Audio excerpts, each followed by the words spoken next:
Silakan duduk. Shalom. Iya. Yang di belakang bisa mendengar suara dengan baik? Bisa ya? Bisa. Oke. Karena di sesi sebelumnya tadi saya tidak sempat melakukan peragaan ini.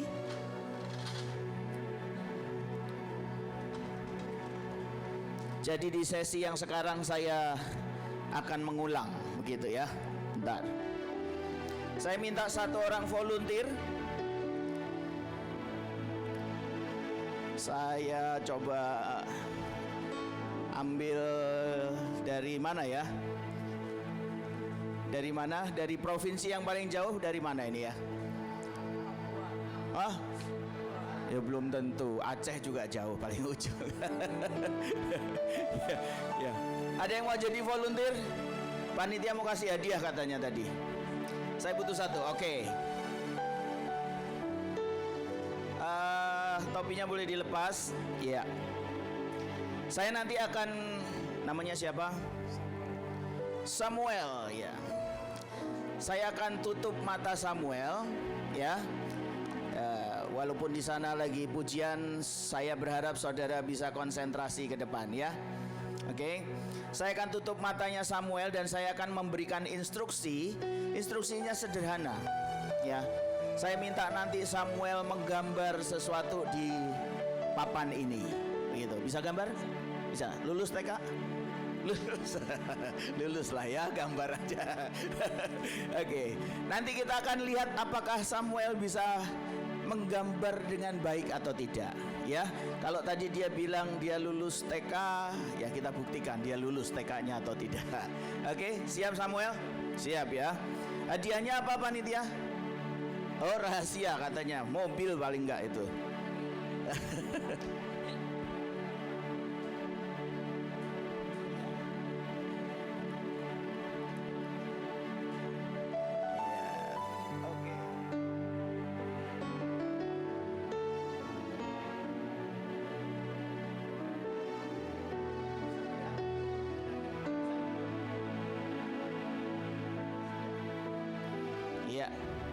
Ini saya akan kasih spidol. Coba mundur dulu.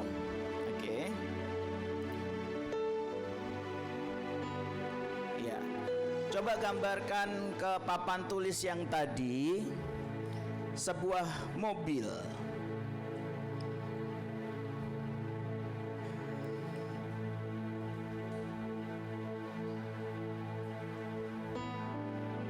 Apakah betul arahnya ke situ? Betul atau tidak? Oh enggak. Papannya di mana? Di sebelah mana? Sebelah kiri katanya. Oke. Maju. Oke. Iya, iya. Oke, coba dalam hitungan tidak lebih dari 10 hitungan harus selesai gambar mobilnya. 1, 2, 3, 4, 5, 6, 7, 8, 9, 10. Sudah? Sudah ya? Sudah. Oke. Terima kasih Samuel. Boleh dibuka? Kita lihat gambarmu ya. Mobil atau bukan? Coba saya hadapkan ke sini. Lulus TK nggak kira-kira? Lulus. Dia gambar mobil, tapi tadi dia sempat punya kesulitan ya. Punya kesulitan nggak menghampiri lokasi papan tulisnya? Benar ya? Benar? Benar ya? Kita mau coba sekali lagi. Apa yang akan terjadi dengan Samuel menggambar sebuah mobil? Saya tidak akan menghapus gambar yang semula. Boleh dibantu ditutup matanya? Seperti tadi? Iya. Kamu pegang dulu. Iya. Pegang spidolnya. Instruksinya sama.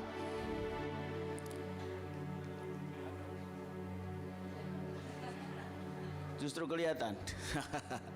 Iya. Oke, instruksinya sama. Menggambar sebuah mobil.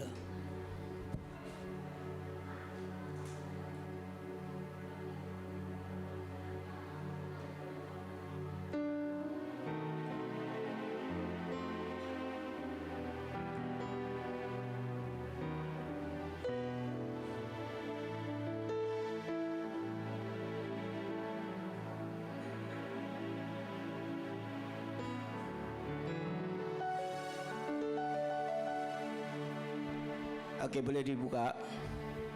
Saya akan tunjukkan ya bedanya. Bagus yang atas atau yang bawah? Yang bawah. Benar. Benar. Benar. Yang di belakang-belakang kelihatan? Kelihatan nggak? Oke. Samuel boleh duduk, boleh dikasih hadiahnya? Iya.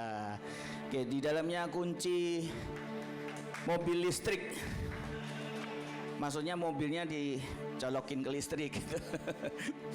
Oke, gambarannya seperti ini. Hari ini sebelum nanti Ibu Nike menyampaikan sesuatu yang lebih dahsyat ya, saya mau bicara buat kalian para anak muda. Ya, tadi tiba-tiba pada waktu saya berdiri di situ Tuhan itu ngomong gini. Ingat gak? Pada waktu pertama kali aku bicara tentang visi dalam hidupmu, kamu juga seusia dengan mereka. Saya sekarang jelita, jelang 50 tahun. Ya, umurnya udah gak bisa dibohongin lagi. Umur gak bisa dibohongin lagi. Walaupun dalemannya masih milenial. Dalamnya masih milenial, tapi umurnya gak bisa dibohongin. Tapi saya jadi teringat pada waktu itu, pada saat Tuhan itu ngomong tentang visi yang harus saya kerjakan, yaitu pada waktu saya seusia dengan kalian. Dan saya berharap, saya berdoa, saya akan menyelesaikan dengan cepat nanti. Supaya apa? Di ujung semuanya saya tergerak untuk mendoakan setiap apa visi yang engkau tangkap yang dari Tuhan. Kalau tadi pemimpin pujian ngomong kalian ini dipersiapkan generasi-generasi emas. Kalian punya kekuatan jauh lebih besar daripada saya. Ya.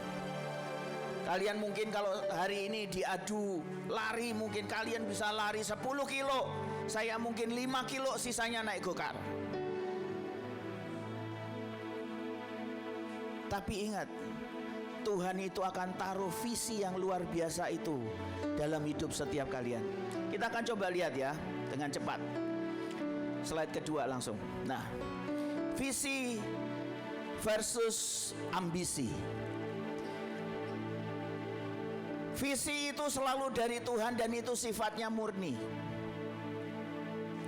Tapi kalau sudah ambisi, itu artinya ada kedaginganmu, ada manusia, pertimbangan manusia, ada sesuatu yang gak murni di dalamnya. Dan kalau kita tidak hati-hati, mungkin Tuhan itu pernah taruh sesuatu yang murni dalam hatimu. Tapi ternyata di tengah semua pelayanan, di tengah semuanya ini, engkau tiba-tiba mulai bersaing dengan satu dengan yang lain. Engkau mulai merasa bahwa engkau harus lebih hebat daripada yang lain. Tanpa disadari, ambisimu, obsesimu itu mendorong engkau keluar dari visi yang Tuhan mau semestinya. Itu yang saya perlu ingatkan di awal untuk setiap kita, hati-hati dengan hal ini. Karena hal ini semestinya hampir mirip. Ya. Tapi kalau kita nggak hati-hati, mungkin nanti satu hari kita akan mendapati diri kita ini sudah tidak di track yang Tuhan mau. Mungkin Tuhan pernah panggil engkau jadi pendoa. Mungkin Tuhan pernah panggil engkau untuk pelayanan apalah, pelayanan anak muda. Seperti apa yang Tuhan ngomong, saya ini di Mahanaim pelayanan sudah 24 tahun. Ada yang umur 24 tahun? Nah, jadi saya terima visinya pada waktu kalian baru lahir gitu. Artinya seperti itu. Saya sudah 24 tahun pelayanan di Mahanaim. Pada waktu Tuhan ngomong pertama kali, saya cuma nangkep gini, oke, Tuhan panggil saya sebagai guru, sebagai pengajar di tempat ini. Sesuatu yang murni itu terus Tuhan bawa, terus Tuhan bawa, terus Tuhan bawa, sampai akhirnya apa? Tuhan itu ngomong ini, kamu lihat setiap anak-anak yang kamu tangani hari ini, itu bukan cuma sebagai muridmu, tapi mereka adalah generasi yang engkau harus persiapkan. Inilah generasi-generasi yang akan jadi generasi yang takut akan Tuhan. Inilah generasi-generasi yang akan membawa lawatan bagi bangsa ini dan juga bagi bangsa-bangsa. Ya. Tapi pada waktu, kalau misalnya di dalam perjalanannya, mungkin saya mulai melihat kiri kanan dan lain sebagainya. Saya mulai melihat, saya mau jadi lebih hebat dari mereka. Saya pengen jadi lebih baik dari mereka. Mulai bersaingnya nggak benar. Tiba-tiba saya mungkin mendapati, ya, visinya sudah mulai melenceng semestinya. Dan itu makanya saya bilang, kita harus hati-hati dengan hal ini. Terima sesuatu yang murni yang dari Tuhan dan mulai kerjakan semuanya. Lanjut. Ya. Pada waktu kita menerima visi, bukan berarti itu semuanya akan semuanya otomatis berubah menjadi jauh lebih mudah. Pada waktu saya menerima visi yang dari Tuhan, bukan berarti terus langsung enak semuanya. Tahun 2000 saya gabung di Mahanaim. Saya jadi guru, saya harus lewatin kok masa-masa yang tidak enak, harus dilewati. Akhirnya Tuhan percayakan lagi untuk apa? Saya jadi kepala sekolah. Saya harus lewati lagi masa-masa yang tidak enak. Bahkan saya pernah melewati masa-masa yang ada di lembah, yang namanya di lembah itu benar-benar gak enak. Tidak otomatis jadi semuanya mudah. Ya. Visi yang dari Tuhan itu mengandung resiko. Visi yang dari Tuhan itu mengandung tantangan nantinya. Nanti saya akan jelaskan, ada beberapa tokoh di Alkitab yang Alkitab catat. Itu jelas memberi contoh kepada kita bahwa pada waktu menerima visi yang seperti itu, kita harus tetap memegang semuanya sampai kita lihat apa yang Tuhan taruh dalam hidup dan hati kita itu membuahkan hasil yang luar biasa. Ya. Mungkin hari ini engkau duduk di retreat ini, bahkan ya, engkau nggak ngerti untuk apa engkau duduk di tempat ini. Kalau saya boleh sedikit cerita, sedikit melenceng dari sini. Saya ini lahir tidak di tengah keluarga Kristen. Saya ketemu Tuhan. Saya ini nggak kenal Tuhan Yesus itu siapa. Saya ketemu Tuhan lewat proses yang namanya retreat seperti ini. Kok bisa Pak, bukan keluarga Kristen kok ikut retreat? Dipaksa. Saya nggak punya pilihan lain. Jadi hari itu saya lagi ngalami kecelakaan. Tulang pundak saya ini patah, sehingga saya nggak bisa melakukan aktivitas apa-apa. Mandi nggak bisa, pakai baju aja dibantu, semua nggak bisa. Saya hampir 3 bulan nggak mandi, ya, cuman di lap-lap doang, nggak bisa karena harus pakai gips. Lengannya harus disangga. Ya.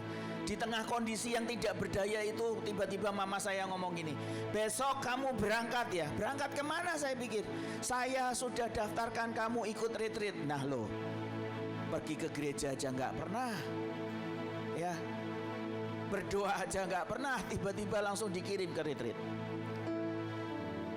Tapi yang ajaib apa? Hari itu, di hari terakhir daripada retreat itu, tiba-tiba Tuhan bicara. Tiba-tiba Tuhan itu menjamah hati saya. Dan tiba-tiba Tuhan itu melakukan sesuatu yang belum pernah saya alami sebelumnya. Ya. Jadi saya berharap benar-benar, mungkin hari ini engkau juga mengalami hal yang sama, tapi belajar. Ayo, mungkin ini sesi cuma 1-2 jam, tapi belajar tangkap yang dari Tuhan. Apa maunya Tuhan? Apa visi Tuhan untuk hidupmu? Ya, kalau engkau sekarang sudah pelayanan, engkau mungkin terlibat pelayanan musik, engkau pelayanan tarian, engkau pelayanan apa, mungkin ada yang full time bahkan. Ya. Tanya sama Tuhan, Tuhan, apa semestinya visimu yang harus aku kerjakan? Karena semuanya itu nggak langsung instan jadi, ya. Nah, selanjutnya ini yang saya pelajari ya. Visi Tuhan itu balik dulu ya. Visi Tuhan itu bersifat progresif. Progresif itu artinya meningkat. Jadi kalau hari ini Tuhan ngomong A, bukan berarti terus akan seperti itu. Tuhan itu bergerak kok. Tuhan itu Tuhan yang senantiasa meningkat, begitu loh. Ya, nanti saya akan jelaskan. Ya. Visi yang dari Tuhan seringkali juga harus mempertaruhkan nama baik. Ya, nanti saya akan jelaskan dengan contoh-contoh selanjutnya. Ada 2 quote yang saya cantumkan di situ. Ya. Where God give vision, He always provide provision. Jadi jangan pernah takut. Kalau engkau mungkin merasa engkau ini muda, Tuhan kamu kasih aku visi yang terlalu besar. Saya ini dulu pernah salah satunya nih, Tuhan ngomong gini, kamu akan bicara di depan banyak orang. Lah saya itu hari itu ya, saya ngomong di depan 1 orang aja gak berani kok. Gak berani. Saya ini orangnya pemalu, jangankan ngomong segini banyak, ketemu 1 orang aja saya gak berani. Tapi itu proses, itu tantangan, itu resiko. Saya harus belajar. Saya pernah saya ini berkali-kali kalau misalnya altar call, doain orang, nggak ada yang rebah, begitu loh. Itu seringkali membuat percaya diri saya, aduh Tuhan ini bener nggak sih gitu ya. Tapi saya mulai kerjakan semuanya. Saya tetap pegang apa yang jadi visi Tuhan. Jadi kalau engkau merasa engkau takut sesuatu yang besar Tuhan percayakan, percayalah bahwa Tuhan akan memberikan penyediaan buat semuanya. Amin. Ya. Lanjut ya. Ini sorry balik yang ke situ. Ada quote yang satu lagi nih. When God gives you a vision, a darkness follow. Jadi kalau misalnya Tuhan kasih visi, terus tiba-tiba yang terjadi justru sebaliknya, ya nggak apa-apa gitu loh. Kalau quote ini kan ngomong ini, ada komanya terus wait, tunggu. Tuhan belum selesai dengan hal itu. Artinya bukan kegelapan itu bukan akhir dari semuanya. Pada waktu visi itu diberikan, engkau juga harus tahu bahwa iblis juga bekerja untuk apa? Untuk menghabisi semua visi yang dari Tuhan. 3 tahun yang lalu, Ibu In pernah mendoakan saya dan dia bilang begini, kamu akan bikin 1000 sekolah di Indonesia. Loh bayangin 1000 loh. 1000 tuh gak sedikit. Saya sudah pernah ngitung, kalau 38 provinsi, 1 provinsi itu paling tidak 30 sekolah. Baru jadi 1000. Ya. Di hati ini juga, aduh, mungkin gak sih duitnya berapa? Kekuatannya berapa? Tetapi saya mulai melihat walaupun itu perlahan, tapi saya lihat itu pasti Tuhan sedang kerjakan hari demi hari, bulan demi bulan, tahun demi tahun. Salah satunya adalah satu yang jadi kerinduan kami itu adalah kami pengen bikin yang namanya klinik terapi buat anak kebutuhan khusus. Sudah bertahun-tahun saya keliling-keliling cari yang namanya terapis, gak ketemu-ketemu. Tapi dalam tahun ini tiba-tiba loh Tuhan kirimkan satu orang.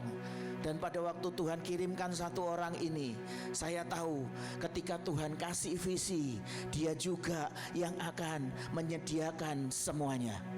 Amin. Kalau Tuhan suruh bikin 1000 sekolah, duitnya dari mana? Enggak tahu. Tuhan yang akan menyediakan. Kalau Tuhan suruh bikin 1000 sekolah, tapi sepertinya sekelilingnya gelap. Di kata-kata itu, di quote-nya cuma ngomong apa? Tunggu, Tuhan akan mengerjakan semuanya. Ya. Selanjutnya, ya. Saya ambil contoh di sini ada Abraham, ya. Perjanjian Tuhan dengan Abraham itu progresif. Artinya apa? Kalau saudara baca di Kejadian 15, nanti seterusnya dan seterusnya. Di Kejadian 15 itu cuma ngomong kayak gini loh. Tuhan, kalau aku mati, nanti gak ada yang mewarisi semuanya yang aku punya. Yang akan mewarisi itu adalah Eliezer, itu bujang, itu anaknya hambaku, begitu loh. Dia cuma ngomong tentang anak, begitu. Dan Tuhan ngomong, enggak Abraham, kamu akan punya anak yang mewarisi semuanya, nanti anakmu. Kalau bicara anak itu kan satu orang berarti, benar ya? Benar ya? Benar enggak? Ya. Tapi kalau saudara baca selanjutnya di ayat 5, Tuhan sudah mulai berubah. Bicara tentang apa? Keturunan. Kalau keturunan itu banyak. Anak punya anak, punya anak, punya anak, punya anak. Begitu. Progresif. Selanjutnya kalau di Kejadian 17 ayat 4, Tuhan sudah ngomongnya gak cuman anak, gak cuman keturunan, tapi dikatakan bahwa Abraham akan menjadi bapa sejumlah besar bangsa. Visi yang dari Tuhan itu progresif. Kalau dari awal Tuhan cuma ngomong saya masuk ke tempat ini jadi guru, ngajar, menyalurkan kasih ke anak-anak, nggak cuma berhenti di situ. Ternyata Tuhan bergerak dengan apa lagi? Tuhan ngomong tentang sebuah generasi. Nggak cuma sampai di situ. Tuhan ngomong apa lagi? Tuhan ngomong tentang 1000 sekolah. Nggak cuma di situ. Saya mau kasih tahu, tahun lalu saya habis pelayanan dari Kalimantan Utara. Saya bikin KKR di sana. Selesai KKR, saya ditawarin sama satu orang. Dia bilang gini, Pak, saya punya lahan. Bapak nggak mau bikin panti asuhan di tempat ini? Loh, bayangin, nggak cuman ngajar, nggak cuman jadi guru, nggak cuman ngajarin murid, nggak cuman bicara tentang 1000 sekolah. Ini Tuhan ajak semuanya lagi. Bikin apa? Panti asuhan. Ujungnya apa? Loh, kenapa Tuhan ngomong tentang panti asuhan? Karena di Kalimantan Utara itu ada begitu banyak anak-anak ya, yang di pedalaman tuh, itu tidak ada yang ngurus. Orang tuanya nggak ngurus. Dan kalau kalian mau tahu, kalau nggak mau tahu juga saya kasih tahu hari ini. Panti asuhan yang saya pegang dan hari ini sudah berdiri, kami sudah punya izin operasional resmi. Kami bikinnya di kabupaten yang mengeluarkan izin tingkat provinsi, bayangin. Kalau biasanya panti asuhan selalu mengajukan proposal dana ke pemerintah untuk dapat dana bantuan, tapi yang terjadi adalah apa? Ini dinas provinsinya yang ngejar-ngejar pengurus pantinya. Kapan proposal kalian dimasukkan? Ini ada dana yang begitu banyak yang bisa dimanfaatkan. Kenapa seperti itu? Karena ini satu-satunya panti asuhan Kristen. Tahu? Tuhan itu punya visi progresif, ingat ya. Kalau hari ini engkau merasa yang kau terima kecil, percayalah, kerjakan itu akan dibuat jadi lebih besar sama Tuhan. Amin. Amin. Selanjutnya, ya. Abraham menghadapi tantangan, jelas dong ya. Dia sampai mengalami dia nggak yakin kok. Tuhan, aku ini sudah umur segini loh, bakal punya anak atau enggak. Kok Tuhan ngomong bapak sejumlah bangsa gitu. Nuh sama ya. Kejadian 6 ayat 13 dan 14. Bicara tentang bahtera yang dibangun. Ini kalau di Alkitab nggak pernah ditulis gitu kan. Tapi kalau kalian searching di Google, keluar loh, bangun bahtera itu bukan sebulan 2 bulan. Bangun bahtera itu 120 tahun. Shalom Bu. Oh, saya jadi ngajarin Ibu. 120 tahun, saudara bayangin. Kalau istilahnya hari itu Tuhan ngomong bangun bahtera karena akan ada air bah. Mungkin 1 tahun masih oke, 2 tahun masih oke. Begitu 3 tahun tetangganya udah mulai nyolek, mana air bahnya. 3 tahun, Nuh 3 tahun gak ada. Tahun keempat, kelima, ini 120 tahun. Tapi yang Nuh kerjakan apa? Dia tetap pegang yang namanya visi yang dari Tuhan. Dia tetap percaya semuanya. Yang namanya visi tadi saya bilang mengandung resiko. Itu nama baik Nuh udah tercemar di mana-mana lah istilahnya. Lanjut ya supaya saya tidak menghabiskan waktunya Bu Nike. Visi yang dari Tuhan itu selalu lebih besar daripada impian kita. Saudara pernah nonton film ini, Journey to Bethlehem? Nonton? Ya, itu film Natal, film tentang kelahiran Tuhan Yesus tapi versi modern lah. Saya nggak tahu kebenarannya seperti apa, tapi di film itu dikatakan begini. Dengerin, kalian ini anak muda ya, seringkali cuma punya mimpi yang sejauh pandangan mata kalian. Ya, seringkali gini ngelihat, oh itu ada cewek cantik, oh aku pengen itu. Itu aja itu. Visimu cuma sampai di situ. Padahal Tuhan tuh mau sesuatu yang lebih besar. Di film itu dikatakan gini, Maria itu ternyata dia cuman impiannya pengen jadi guru. Pengen cuman jadi guru. Karena dia bapaknya imam, ya kan? Dia ngerti semua pengajaran Taurat dengan baik. Dan dia pengen jadi guru, dan jadi guru yang baik-baik pula. Menurut dia itu pencapaian terbaik dalam hidupnya, jadi guru. Begitu. Sedangkan Yusuf itu orangnya pinter. Jadi dia itu pengen jadi apa ya, ilmuwan. Dia itu jago bikin alat-alat lah. Ceritanya di film itu. Dia inventor gitu, penemu istilahnya. Jadi menurut Yusuf, hidupnya dia kalau sudah sampai di situ, that's it gitu. Itu sudah best of the best. Padahal malam itu malaikat Tuhan menjumpai Maria dan ngomong, dari rahimmu akan lahir seseorang yang akan menyelamatkan dunia. Ya. Kebayang nggak, hai engkau anak-anak muda, kalau visimu cuma sampai sejauh engkau sanggup melihat itu. Padahal Tuhan punya sesuatu yang lebih besar. Ya. Kalau hari itu saya melihat bahwa hidup saya udah gak bakalan dibawa Tuhan kemana-mana. Orang ngomong di depan 1 orang aja malu kok. Gak mungkin saya bisa bicara di depan ribuan orang. Tapi saudara mau percaya atau tidak, sampai hari ini Tuhan bawa saya keliling. Bahkan saya pernah khotbah di luar negeri pakai bahasa Inggris kok. Iya Bu. Kok bisa begitu loh. Kalau saya berhenti melihat sejauh apa yang saya bisa lihat, saya nggak akan pernah bisa dibawa jauh seperti apa yang Tuhan mau. Saya berharap kalian mengerti bahwa visi yang dari Tuhan itu akan jauh lebih besar dari apa yang pernah muncul dalam pikiranmu, muncul dalam hatimu. Yang mungkin engkau lihat kemampuanku cuma segini. Ya. Selanjutnya, ya, pada waktu saya mempersiapkan hal ini, tiba-tiba ada satu kalimat yang muncul di hati saya, dan saya coba tulis ini.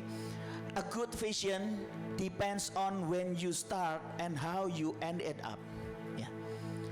Artinya seperti ini. Seringkali kalau kita bicara tentang visi yang dari Tuhan, oke, didoain nih kaki KKR lagi retreat seperti ini, didoain nangis-nangis, terima sesuatu, mungkin engkau dengar audible atau mungkin muncul dalam hatimu begitu ya, atau mungkin engkau dinubuatkan sesuatu. Tapi seringkali itu cuman berhenti sampai di situ loh. Pulang selesai, nggak ada apa-apanya. Makanya saya tulis, a good vision depends on when you start. Kalau engkau nggak pernah memulai langkah awalmu, engkau cuma diam karena engkau takut dengan resiko, engkau takut dengan tantangan, engkau takut dengan nama baikmu. Saya untuk masuk full time jadi pelayanan seperti ini, saya harus menghadapi keluarga saya kok. Setiap hari saya mendengar suara, bahwa kamu ini mau makan apa nanti kalau pelayanan? Udah kerja aja loh. Tapi karena saya tahu Tuhan panggil saya, Tuhan kasih visi itu, dan saya mulai kerjakan semuanya. A good vision depend on when you start and how you end it up. Bagaimana engkau menyelesaikan semuanya, ya? Karena Tuhan itu progresif. Terus kerjakan. Dibawa kemana? Terus kerjakan lagi. Bawa mana? Kerjakan lagi. Salah satu contoh yang saya angkat di sini adalah Tuhan Yesus sendiri, ya. Tuhan Yesus di Lukas 2 ayat 11 itu dikatakan ini, pada hari ini akan lahir seorang juru selamat dan bla bla bla bla bla. Kalau saya tanya pada waktu Tuhan Yesus lahir, apakah dia langsung otomatis menyelamatkan seluruh dunia? Enggak kan? Tapi prosesnya harus dimulai dari mana? Dia dilahirkan dulu. Kalau dia nggak pernah dilahirkan, ya proses penyelamatan nggak pernah terjadi. Dan kalau kalian pelajari di Alkitab, itu ada masa di mana usia 12 sampai 30 tahun itu kisah Tuhan Yesus sepertinya hilang. Padahal itu nggak hilang, itu proses di mana dia belajar mengerjakan semua visi yang dia dapat. Sampai akhirnya kalau kalian baca di Alkitab, itu adalah di mana pada waktu proses di Taman Getsemani dia ditangkap, dia diadili, dia disiksa, dia dicambuk, sampai akhirnya dia disalib, dan di atas kayu salib dia mengatakan sudah selesai. Dia sudah memulai dengan kelahirannya, dia mengakhiri di atas kayu salib dengan gemilang semuanya. Kalau dia nggak pernah memulai, tidak akan ada pernah proses penyelamatan itu. Tapi kalau dia tidak pernah mengakhiri dengan kekuatan, dengan kemenangan seperti itu, juga tidak pernah ada yang namanya penyelamatan dan penebusan dosa untuk setiap manusia. Amin. Ayat terakhir, nggak kelihatan. Oke. Ayatnya saya ambil dari Filipi 1 ayat 6, dikatakan demikian. Akan hal ini aku yakin sepenuhnya, yaitu Ia yang memulai pekerjaan yang baik di antara kamu akan meneruskannya sampai pada akhirnya pada hari Kristus Yesus. Percayalah, Dia Tuhan yang bertanggung jawab. Dia yang memberikan visi yang sudah engkau tulis itu. Dia juga yang akan menuntun semuanya untuk semuanya jadi sempurna seperti apa yang Tuhan mau. Amin. Dia pribadi yang bertanggung jawab. Dia tidak pernah meninggalkan. Dia nggak cuma bisa kasih visi terus ditinggalkan, tapi Dia yang akan menuntun setiap kita sampai selesai. Amin. Tuhan Yesus memberkati.